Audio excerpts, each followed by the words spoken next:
Bismillahirrahmanirrahim. Assalamualaikum warahmatullahi wabarakatuh.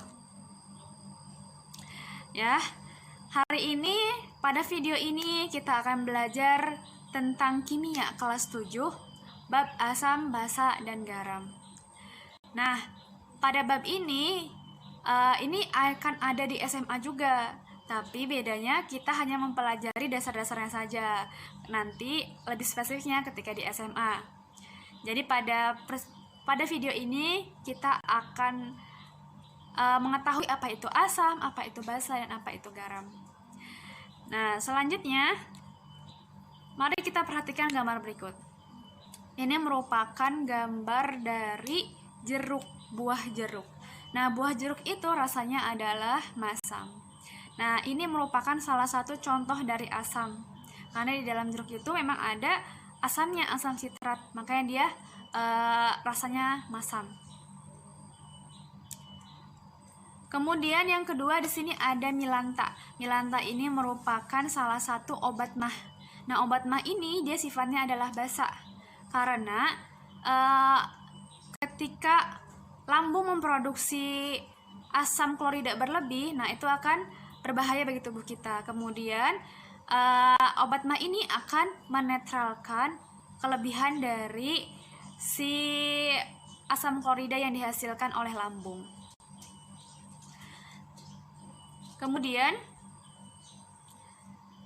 sekarang kita belajar apa itu asam. Nah, asam itu jadi banyak sekali tokoh-tokoh yang mendefinisikan apa itu asam. Tapi di sini kita hanya menggunakan satu tokoh yang dia itu yang paling sederhana. Nah, ketika di SMA nanti kalian akan berkenalan nih dengan beberapa tokoh. Nah, tapi sekarang karena masih dasar kita menggunakan satu tokoh. Tapi diingat ini adalah tokohnya tokoh bernama Arrhenius. Menurut Arrhenius, asam adalah senyawa yang menghasilkan ion hidrogen jika dilarutkan dalam air. Jadi ketika dilarutkan dalam air dia itu ada ion H+ yang terurai seperti itu. Nah, contohnya apa? Contohnya adalah asam klorida HCl, H2SO4, asam sulfat, asam nitrat, ada asam asetat, dan asam format. Nah, gampangnya adalah asam itu pokoknya ada H-nya. HCl berarti ada H-nya, H2SO4 berarti dia ada H-nya depannya. Nah, HNO3 juga ada H-nya. Nah, di sini ada asam asetat. Asam asetat itu biasanya cuka, bukan biasanya. Asam asetat itu adalah cuka. Jadi asam asetat itu nama ilmiahnya, cuka itu adalah nama dagangnya. Nah, asam asetat ini rumus kimianya adalah CH3COOH. Nah, di sini CH3COOH ini yang terurai itu H-nya. Jadi nanti kan basa itu ini mirip-mirip nih ya. Jadi asam asetat sama asam format ini dia itu masuknya asam karena dia jika terurai dia terurainya H yang bagian belakang. H bagian belakang itu dia akan terurai ketika dilarutkan di dalam air. Kemudian apa itu basa? Nah, ini menurut tokoh yang sama, menurut Arrhenius, basa itu adalah senyawa yang menghasilkan ion hidroksida atau H- jika dilarutkan dalam air. Jadi kalau misalkan tadi itu ion hidrogen jika di asam, nah sekarang di basa itu ion hidroksida atau OH- jika dilarutkan dalam air. Sama. Nah, di sini contohnya adalah natrium hidroksida NaOH. Jadi ada OH-nya di belakang. Ada OH-nya di nama si senyawanya. Kalium hidroksida NaKOH. Nah, jadi ada OH-nya. Kemudian ada magnesium hidroksida MgOH 2 kali. Nah, ada juga amonia NH4OH. Nah, dilihat. Semuanya ada OH-nya ya. Nah, ini merupakan contoh dari basa. Kalau tadi ciri-cirinya asam itu ada H-nya, sekarang ada OH-nya. Nah, tapi sama ada yang mirip-mirip ya. Nah, amonia ini NH4OH itu juga biasa dikenal dengan nama NH3. Jadi NH3 ini walaupun dia tidak ada OH-nya, tapi NH3 ini sebenarnya adalah dia basa. Jadi bisa dibilang nama lain atau rumus kimia lain dari NH4OH atau amonia.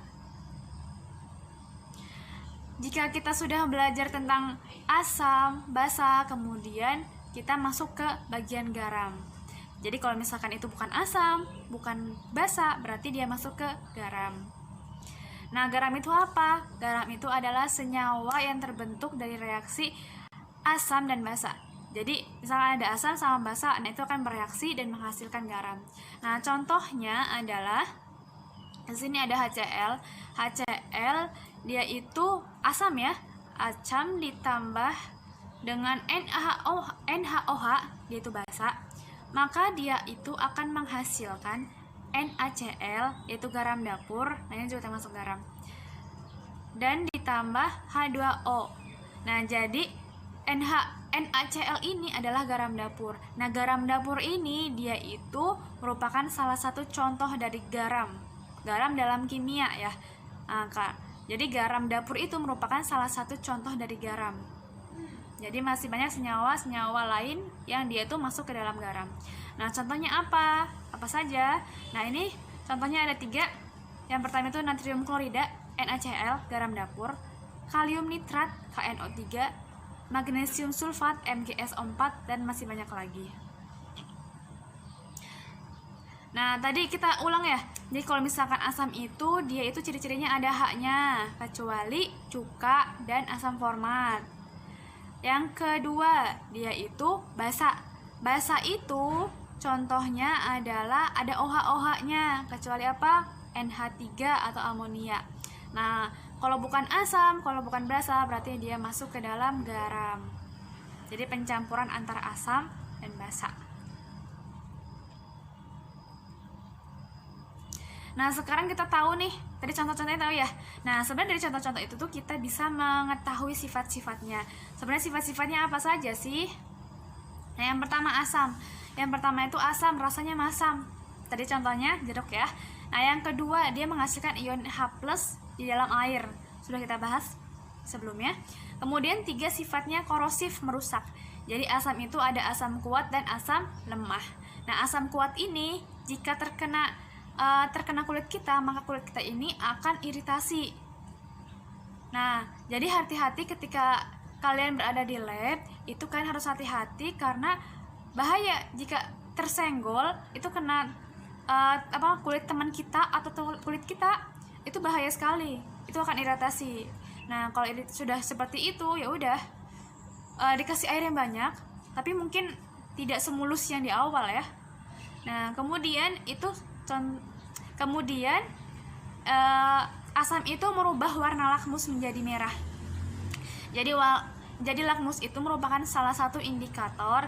Nah, nanti kita belajar di video selanjutnya. Nah, ini indikator yang ada di lab. Nah, dia itu kertas ya. Jadi kertas itu dia ada yang biru sama merah. Nah, karena asam ini dia merubah kertas ini yang awalnya biru, dia akan berubah menjadi merah. Dan yang merah akan tetap menjadi merah. Terus yang nomor 5, dia itu dapat menetralkan basa. Jadi asam dan basa jika direaksikan, dia akan menghasilkan sesuatu yang sifatnya adalah netral. Nah, tadi garam ya, garam itu emang sifatnya netral.